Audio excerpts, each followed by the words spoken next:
Hi, it's Ursula from ursula-smith.com, and today I'm here with a very quick idea on how to take, once again, Yupo paper cutouts and make them look metallic. So I've been doing lots of videos on what I do with these Yupo paper cutouts. Again, the reason I use them is when I cut designs on the silhouette, I usually do very intricate and tiny designs, and so the Yupo paper cuts much nicer than regular cardstock, but it's white, so I usually want to color it to make it work with whatever I'm doing at the time, and so in these cases I want to make them look metallic. So it is a take 5 or less. In fact, the intro is probably longer than the actual project. So anyway, thanks for joining me today, and here comes the idea. So I'm back, and I wanted to show you too, sometimes I just paint these little Yupo paper cutouts, and for that, I don't know if you can see, I've got just kind of dried paint sitting there. Usually I just put out a little bit of paint, maybe a mixture, roll it to mix the paints, and then brayer over the Yupo paper cutouts. And that works fine with paint. What I have found with what I'm going to show you now, so I'm using alcohol ink.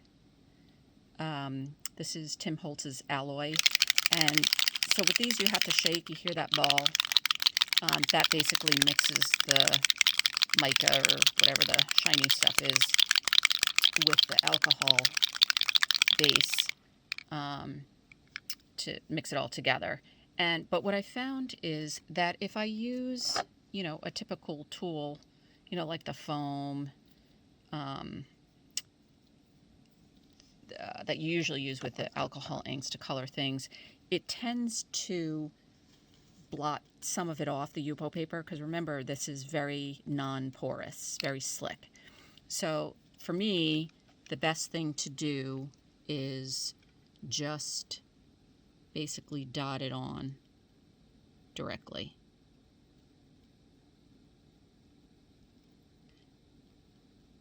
And I just kind of follow along the lines. You actually don't use as much ink as you would think you would use. It tends to kind of follow along and doesn't really drip off as much as you would think it would. In part, I think it's due to the design of the bottle.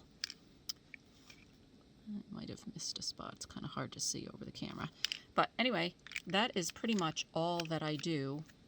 And there's a bunch of different colors. There's gold and silver. Actually, I have two different colors of gold. Oh, that's actually a copper. Sorry. Nope, that's a gold. And then there's the copper looking one. And so anyway, I can color these and have nice metallic looking sentiments. So thanks for joining me today, and we'll see you next time. Hi, I'm back. So I just wanted to mention the other thing that I've used in the past is any of these kind of thicker paints. I don't know if you can see the dimension on that. And again, it just kind of pretty easily follows along the edges. We get a little bit of dimensionality with the color. And I'm thinking, glitter glue, liquid pearls, any of that kind of stuff would probably work as well. So anyway, just another idea. Thanks for joining me. See you next time. So I wanted to show you then using these little pieces on cards.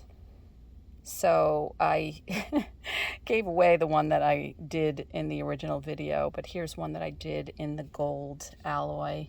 And then here's another idea, just a different word in the copper.